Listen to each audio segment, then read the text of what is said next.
wassalamu ala sayyidina Muhammad wa ala alihi wa sahbihi wasallam. Amma ba'd. Faqala Allah Ta'ala fil Qur'anil Azim, Syahrul Ramadan alladzi unzila fihi al-Qur'an hudan lin-nas wa bayyinatin minal huda wal furqan. Wa qala Iqra bismi rabbika alladzi khalaq khalaqal insana min 'alaq Iqra wa rabbukal akram alladzi 'allama bil qalam 'allamal insana ma lam ya'lam. Shadaqallahul azim. Yang saya hormati pejabat pemerintah Desa Wawangi, Pak Desa yang mewakili dan sebelumnya yang menjabat mengurusi pemerintahan di Desa Wawangi, yang saya hormati saudara saya bisa usia anak saya LM Amal, alhamdulillah rahmat akan mengantarkannya untuk menjadi anggota legislatif di Kabupaten Bogor Selatan. Mudah-mudahan langgeng supaya sering menyuarakan apa yang menjadi kebutuhan masyarakat kita di Bogor Selatan, khususnya di Kecamatan Sambulara. Insya Allah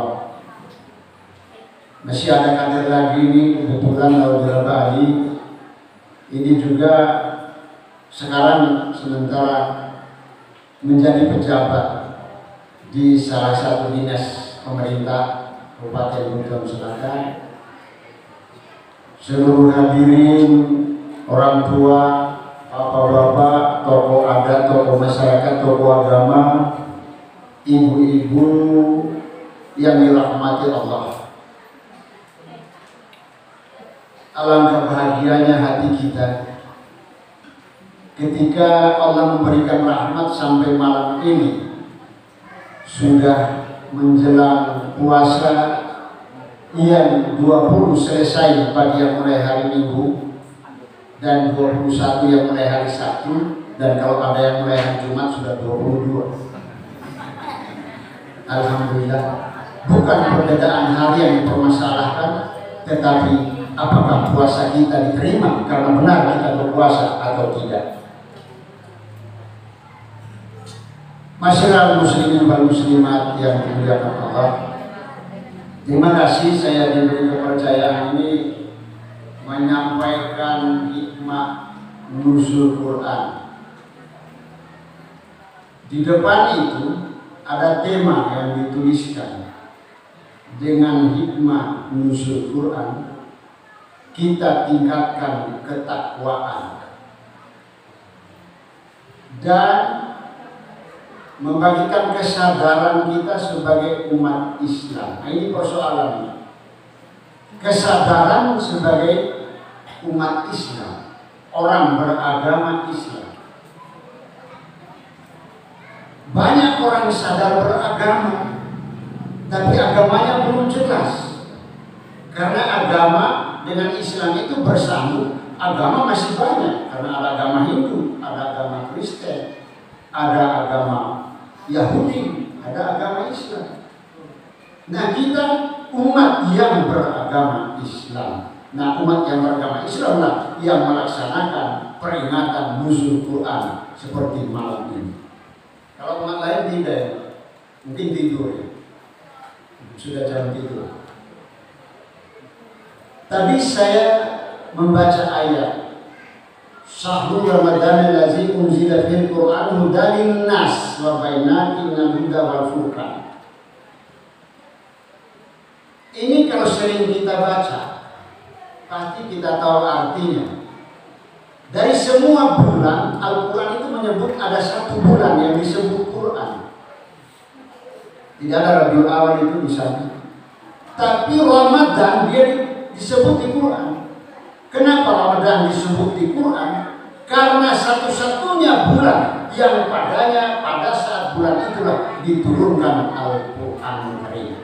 Jadi dia disebut Syahrul Ramadan alladzi unzila fihil Quran Hudalinas.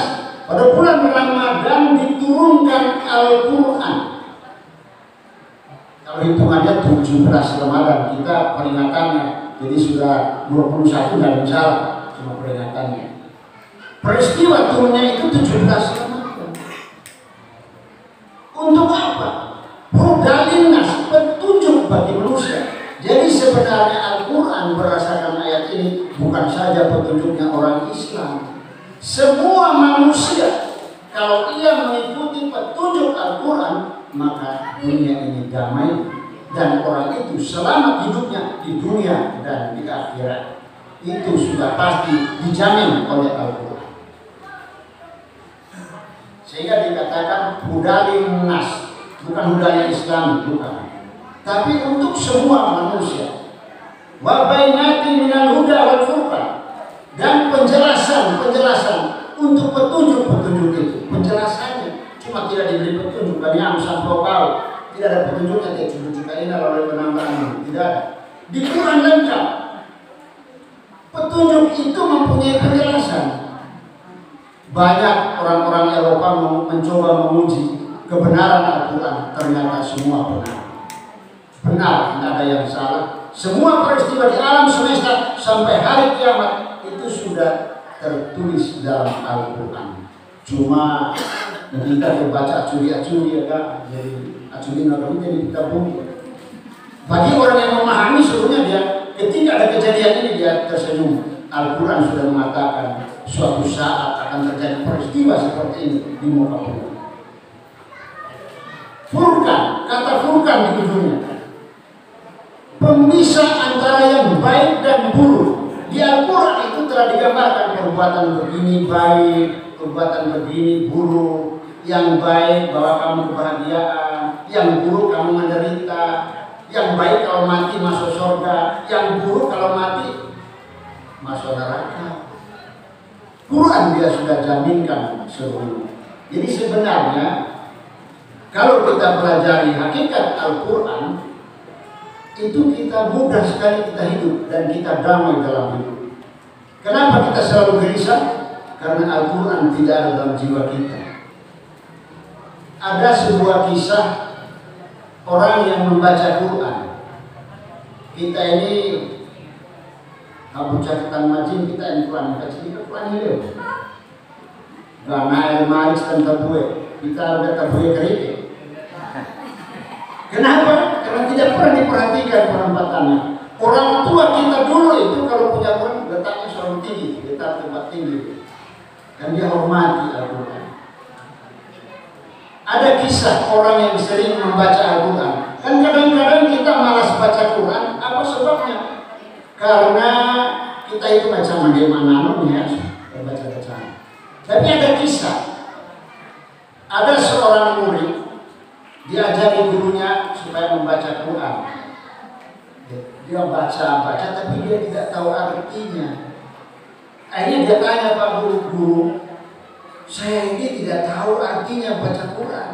Jadi untuk apa sih saya baca-baca hal yang saya tidak tahu artinya?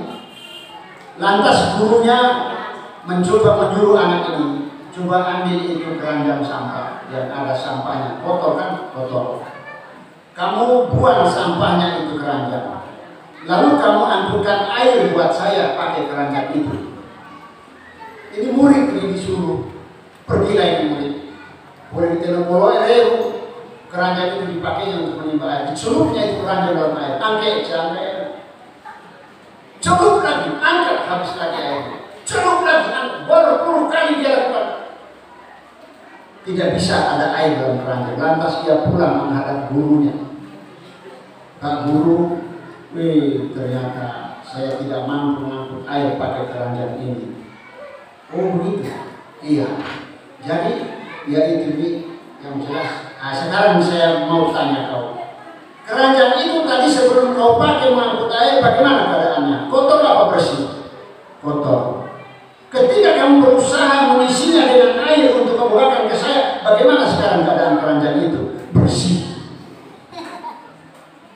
Dia tidak tahu maksudnya, dia gurunya menyuruh. Dia angkat, dia lakukan itu, celup itu keranjang. Pada akhirnya memang untuk dia pahami, tidak dia pahami, tetapi keranjangnya bersih. Demikian keadaannya kalau kita rajin baca Al-Quran, walaupun tidak tahu artinya, tapi seperti keranjang tadi yang dicelup di air, keranjangnya bersih, dirinya bersih. Begitu rumusnya untuk sering membaca Al-Quran.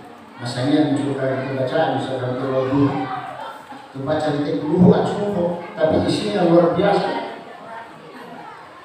Itu puluhan ahad itu pendek. Bismillahirrahmanirrahim. Qul ahad, Allahu samad, lam yalid wa lam yulad wa lam yakul lahu kufuwan ahad. Kita sebut surat Ikhlas. Surat Ikhlas. Kenapa surat Ikhlas? Tidak ada kata ikhlas di situ. Kalau yang lain-lain, Al-Hamd, surat At-Takasur, Al-Asr disebut surat itu. Ada ayatnya di dalam. Hanya surat Ikhlas, Qul huwallahu, tidak ada kata ikhlas di dalam. Apa artinya? Karena surat Ikhlas itu tidak ada bagian kita sedikitpun. Kita selalu bicara untuk Allah semata-mata. Coba, Qul huwallahu ahad, Allahu samad, semua untuk Allah. Al-Fatihah masih ada bagian kita. Ihdinas shiratal mustaqim, tunjukkan kami jalan yang lurus. Ada. Tapi kalau surat Ikhlas tidak ada, semua kita serahkan kepada Allah. Jadi ini namanya mulia. Itu mau bertanya. Ini yang begini ada kesida. Nah, kita lihat. Mari saya berikan dua gambaran hikmah dulu, sebentar baru takwa dan kesadaran. Mari kita lihat proses Al-Quran itu turun dan proses pemisahan. Ini dua hikmah. Al-Quran turun ayat pertama, Iqra, baca, bacalah dengan nama Tuhanmu yang menciptakan manusia dari segumpal darah. Disuruh baca. Ini turunnya, persoalan turunnya.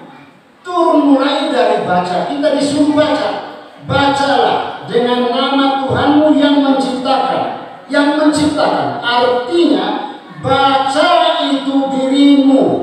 Itu ciptaan Allah. Baca semua ciptaan Allah supaya kamu punya pengetahuan. Jadi baca itu jangan berhenti.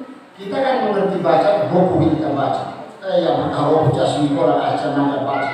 Nur sudah Quran, bukan minggu jangan baca. Yang disuruh baca itu bukan baca saja huruf tulisan itu, huruf Latin atau huruf Arab. Baca dirimu. Coba baca sendiri. Supaya kita menjadi orang yang takwa. Bagaimana menjadi orang takwa? Ketika orang mengenali dirinya, maka pasti dia menjadi orang takwa. Kalau di dalam rumusan hadis yang diterjemahkan di buku dalam isi martabat 7 itu ada 3 pokok ajaran. Tahu diri, jaga diri, jangan lupa diri. Tahu diri ini kenali dirimu. Bahasa Inggrisnya cuma tahu kalau bukan. Tahu ya Allah Ta'ala. Insya Allah. Jadi baca dirimu dulu. Kita ini kan lucu. Kalau pergi di depan cermin, bukan baca dirinya, dia lagi mulu. Mata yang beras. Ini yang lucu. Alayam mau pasigap dia kawetan menghadap diri kayak sumur supaya kelihatan ganteng. Ibu-ibu supaya kelihatan cantik. Apalagi kalau seharusnya ketika Anda berdiri di depan cermin, pertama lakukan bersyukur, ya Allah, Engkau menciptakan rupa saya menjadi bentuk yang paling indah dari seluruh makhluk ciptaan. Itu yang ada dalam jiwa kita. Setelah itu kemudian kita sadar, ya Allah, ini wajah di depan cermin ini, di balik cermin ini, dia akan kemana? Dari mana dia? Siapa dia sebenarnya? Ini kan tidak pernah kita tanya. Kita hanya memuji saja canangnya. Ini bulan tuh. Sampai kira itu Pak. Mestinya di situ kita tahu ini. Ketika Anda berdiri depan cermin, maka pertanyakanlah, kenalilah diri Anda itu. Di situ pasti Anda akan bersyukur. Pasti Anda mengenali diri Anda, ada nikmat begitu besar, nikmat yang diberikan Allah kepada kita manusia ini. Coba bayangkan bagaimana kita bersyukur ketika kita melihat diri kita bentuknya seperti ini. Tukang pelanggan apa kira-kira? Ada Allah Ta'ala mau nama utang yang banyak yang baru. Tapi Allah Maha Kuasa. Dia ciptakan bentuk hidup, lubang yang ada ke bawah, jadi kalau hujan turun tidak basah. Di bawah jangan bisa gawe. Ini harusnya kita syukuri. Dari situ kemudian membangkitkan ketakwaan kita. Ya Allah, aku bersyukur Engkau menciptakan wajahku dengan bentuk yang seindah-indahnya ini. Seharusnya dalam kondisi seperti itu kita sadar dan kita bertakwa, kita memuji kepada Allah. Sesungguhnya Engkau maha di atas segala-galanya. Ini bagian dari penciptaan, membaca penciptaan. Masih banyak hal yang harus kita baca. Apa yang dibaca? Yang paling membaca, yang paling sulit dibaca dari semuanya, membaca hati manusia. Baca Ngaranda. Kalau baca 5 kita merayakan dan membaca hati orang diam. Tapi jika Anda mampu membaca, mampu merasakan, mampu menghidupkan rasa yang paling dalam diri Anda, maka Anda pasti mengenali perasaan orang yang ada di sekitar Anda. Misalnya di rumah, kemudian bangunlah mencontoh ini berbuta-buta. Kalau kita pandai membaca, kita mesti tahu bahasa-bahasanya oleh dia. Maka kemudian berbuta saya mencontoh ini. Tapi kalau kita tidak tahu membaca, satu itu amarah, shopping hutang ataupun hal, padahal kita lupa kasih belanja sehingga tidak ada ikan yang mati, bukan ada temaknya. Ini contoh. Kalau kita pandai membaca hati, insya Allah hukum dalam hidup itu. Inilah bagian dari baca. Lantas setelah kita mampu membaca, setelah kita mampu membaca diri kita, membaca alam sekitar kita, membaca ilmu pengetahuan, membaca isyarat-isyarat Allah, petunjuk-petunjuk Allah, jalan-jalan yang ditetapkan Allah untuk keselamatan kita. Sekarang mari kita lihat bagaimana Al-Quran dalam proses penulisannya. Zaid bin Sabit zaman Khalifah Utsman ditulislah itu Al-Quran. Ini kan aneh. Keluar ketika turun Iqra, tapi begitu ditulis bukan dimulai dari Iqra. Al-Quran ketika ditulis apa dia mulai dengan surat Al-Fatihah. Ada apa 7 ayat di surat Al-Fatihah? Ini harusnya kita selami. Ayat pertama yang ditulis dalam Al-Quran setelah penulisannya, kalau turunnya mulai dari Iqra, bacalah, maka penulisannya dimulai dari Bismillahirrahmanirrahim. Kenapa mulai dari sini? Ini harusnya kita baca. Kenapa? Karena di dalam nama Allah, dengan nama Allah yang maha pengasih lagi maha penyayang. Karena kita semua ini sesungguhnya terlahir dari cinta, dari kasih dan sayang. Rahman Rahim. Manusia ini lahir dari kasih sayang kedua orang tuanya, dari cinta kedua orang tuanya yang menjatuh dalam proses yang maha nikmat. Maka seharusnya ketika manusia ada di muka bumi, ia membawa nikmat bagi bumi ini, bagi seluruh penghuninya, sehingga kita disebut menjadi manusia rahmatan lil alamin. Karena kita diciptakan dari kenikmatan, seharusnya di muka bumi kita pun menyebar kenikmatan, bukan menyebar bencana. Ini sebenarnya sehingga ditulis Rahman Rahim yang pertama dengan namanya, dengan nama Allah. Nama siapa? Yang menciptakan. Yang menciptakan apa? Rasa kasih dan sayang. Rahman Rahim.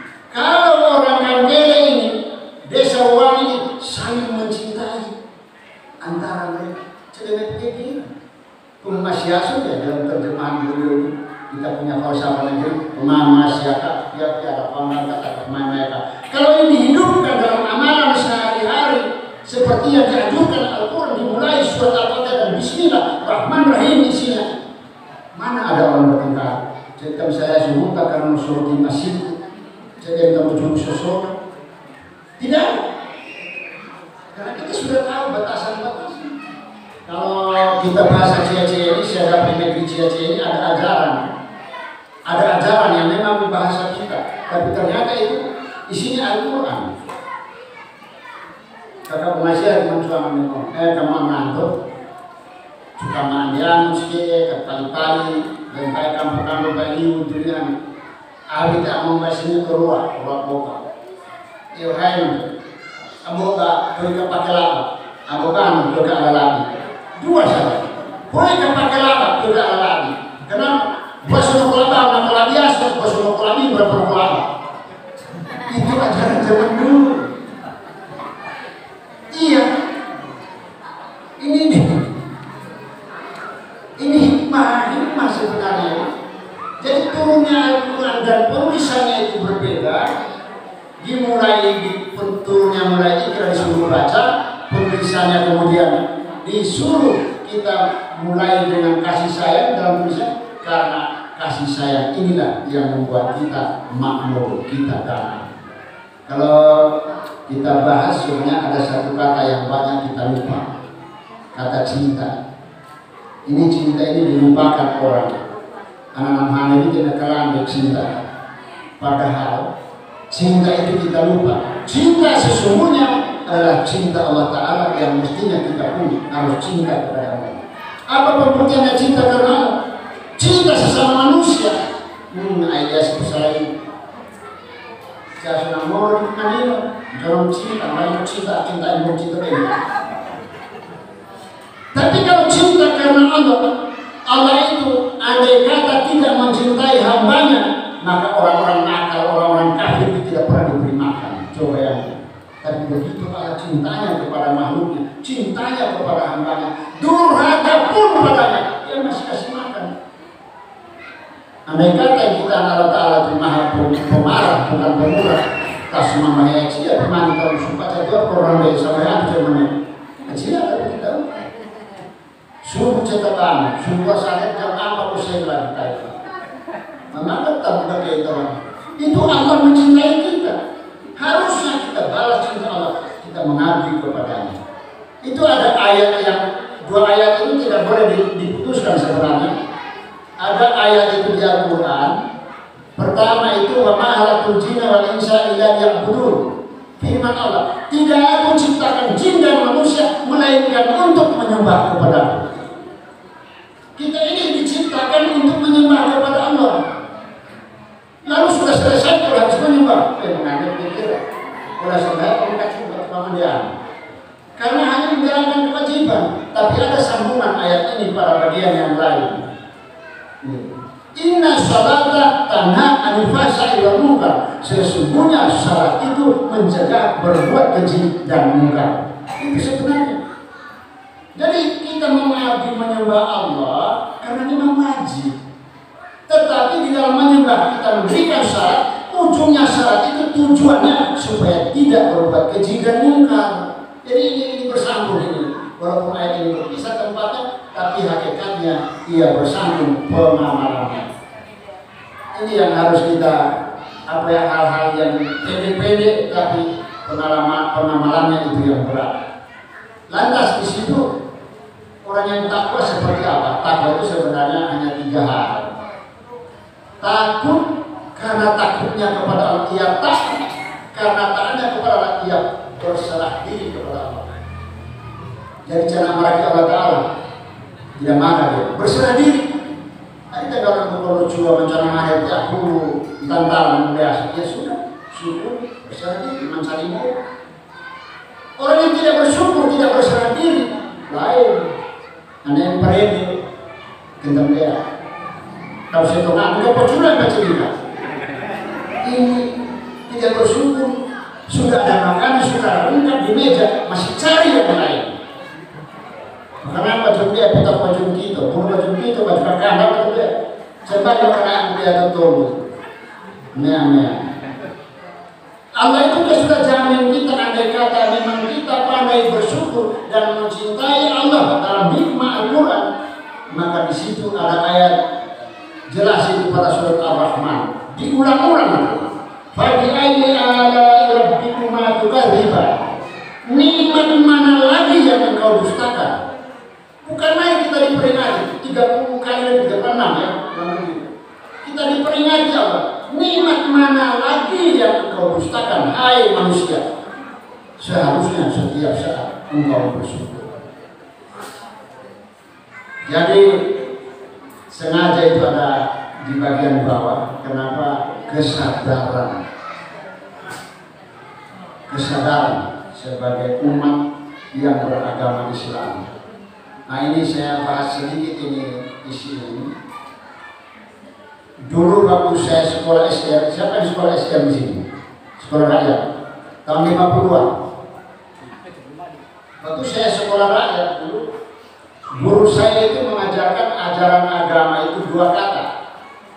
Agama itu A artinya tidak, gama artinya kacau. Jadi agama itu artinya tidak kacau. Itu agama, belum ada Islam, belum sambung, masih agama dulu. A tidak, gama kacau. Jadi agama tidak kacau ialah orang beragama ialah orang di dalam dirinya tidak kacau. Jangan mau kira KPU mereka pemilu. Tidak. Kita kan bos susah, nampak stres. Kira KPU mereka pemilu. KPU kita malah hormat. Polisi beda. Kira ini yang salah. Jangan mengira antara keinginannya, kehendak kemauannya dengan kemampuannya dengan alam pikirannya tidak bertengkar. Rohani dan jasmaninya itu satu jalan. Sehingga jangan mengira itulah orang beragama. Kalau sudah seperti itu sudah beragama dia, tapi baru beragama. Sekarang ketika dia beragama masih ada sambungannya. Semua orang beragama, kalau dia sudah beragama dulu, damai ini harusnya, kan tidak ada yang kacau lagi. Tetapi kita perlu tahu, kalau hanya sekedar beragama, tidak ada yang kau ikut, rata herati, maten, korupun, yawin masa, enam, ya umat itu. Kalau Nabi Muhammad, rencana umat itu, ada kecetunya semahata. Belum pernah sembahyang, tidak diakui. Tidak pernah diisa, baru yang haleluya, baru kecap doa haleluya. Tiba-tiba bila umat masing-masing mengikut nabinya, tidak tadinya susah kalau tak kecapnya turun. Jadi dia harus punya ikutan untuk mengenali. Itulah dikatakan sana kesadaran sebagai umat beragama apa? Beragama Islam. Bagaimana beragama Islam? Jelas dalam syariatnya bersyahadat, mengaku dulu asyhadu an la ilaha illallah wa asyhadu anna Muhammadar Rasulullah. Jangan dianggap remeh. Ini paling berat penamalannya. Sudah mengaku tiada Tuhan selain Allah. Apa patuh kepada Allah? Kau boleh perempuan kecil. Hadir kata ini sudah ada pun. Wa ma khalaqtul jinna wal insa illa liya'budun. Tidak diciptakan jin dan manusia mereka untuk menyembah kepada akan mengakui Allah Ta'ala. Syahadat asyhadu la ilaha illallah. Sudah menyembah kepada Allah atau belum? Kalau kita salah disembah dengan Allah Ta'ala. Sumpah tinggi. Karena wa kemudian mencuri tak pulang. Yang dilalu. Ini persoalannya. Lantas disambung lagi. Wa asyhadu anna Muhammadar Rasulullah. Muhammad itu Rasulullah. Ketika pengakuan ini diucap, maka kita harus mengikuti apa yang kata Muhammad. Itulah sunnah Rasul. Muhammad melaksanakan salat, ya kita salat seperti caranya beliau. Caranya Nabi Daud salatnya sujud saja. Caranya Nabi Sulaiman salatnya berdiri saja. Tapi karena kita Muhammad kita berdiri, ruku dan sujud dan iktidal. Itu bukan. Karena itu bukan Nabi Muhammad. Karena ini manifestasi dari sahabat yang kita ucapkan. Dan selanjutnya salat 5 waktu, kemudian zakat, puasa dan zakat. Puasa. Sebenarnya ini kadang-kadang alasan ini puasa itu. Iya, saya banyak puasa ya, puasa suka penyakit lambung ya. Heran. Mau puasa tidak bisa melalui bangga. Tidak ada pada cuaca itu mau jamaah. Karena puasa cepat lucu itu jam meriah. Apa yang salah di sini? Imannya, keyakinannya. Yang salah itu keyakinan. Jadi benahi itu pikiran kita, benahi itu keyakinan, supaya kita menjadi benar sebagai umat yang beragama Islam. Ini sebenarnya. Jadi memang masih banyak hal kaitan ngomong membawa kematan tuh. Masanya apa yang bisa saya sampaikan walaupun sekedar sebagai kesimpulannya, dengan apa yang saya sampaikan malam ini walaupun morat marit tidak tersusun bagus, kita petik kalau bukan udah apa Kita malaikat bagi kalau lagi bagak soal telur yang bisa kita amalkan itu yang kita amalkan. Yang belum bisa kita amalkan ketika biasa itu.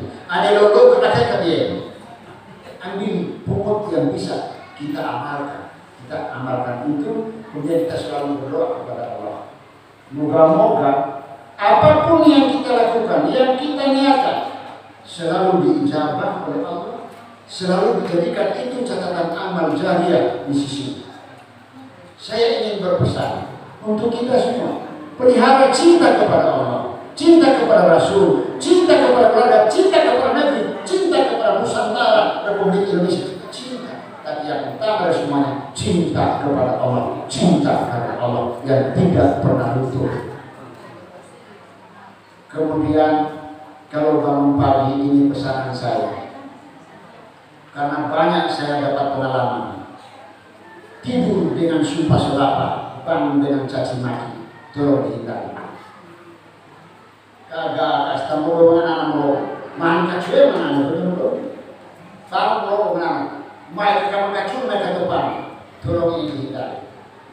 Tapi senyap apa mulu dikasih kemana itu, jangan kasih pilih ini. Dan kalau bangun pagi yang terbagus, siapapun yang kau lihat di depan lewat, doakan orang itu supaya senantiasa mendapat kebahagiaan dan keselamatan dunia dan akhirat. Siapapun yang Anda lihat. Kemudian berdoa untuk semua saudara-saudara muslimin, semua berdoakan untuk selalu berbahagia. Saya mohon kita mau jadi orang yang bagus, orang yang kuat imannya, tolong ada 4 hal diperhatikan. Halal bihalal tidak bisa dilaksanakan sebelum yang 4 hal ini mampu kita lakukan. Yang pertama, minta maaf kalau merasa bersalah. Gua bantuin maaf. Mahal yang begini menerima maaf. Harusnya minta maaf walaupun hal yang kecil. Merasa bersalah. Istri minta maaf pada suaminya, kakak minta maaf pada adiknya, adik minta maaf pada kakaknya, apalagi pada orang tuanya. Minta maaf, segera minta maaf sebelum pintu maaf itu ditutup. Ini yang pertama. Yang kedua, maafkanlah kesalahan orang lain. Hakikat puasa yang sebenarnya Anda memaafkan kesalahan orang lain. Maafkan, bukan ditinggal, jangan. Yang ketiga, hapuslah rasa dendam. Hapus rasa dendam dalam hati. Oh ya, yang mengkacau, doa mengkacau. Nyawa untuk yang aman begitu. Dendam, jangan pelihara, bersihkan hati. Dan yang keempat, ini yang terakhir. Kalau mampu, hapus egois dalam diri. Egois.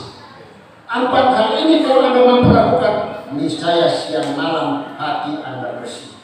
Jangan cuma melihara jasmani, tapi mandikan juga rohanimu dengan hapus yang 4 ini. Lakukan yang 4 ini, insya Allah jasmani dan rohani dia akan sama-sama sehat. Saya kira ini pesan-pesan yang malam ini. Semoga Allah merahmati kita semua. Kita selalu berdoa, moga-moga diri kita, keluarga kita semua senantiasa dilindungi, dirahmati, diberkahi oleh Allah Subhanahu wa taala, mendapat kebahagiaan, keselamatan di dunia wal akhirat. Saya mohon maaf atas segala kekurangan. Billahi taufiq wal hidayah. Wassalamualaikum warahmatullahi wabarakatuh.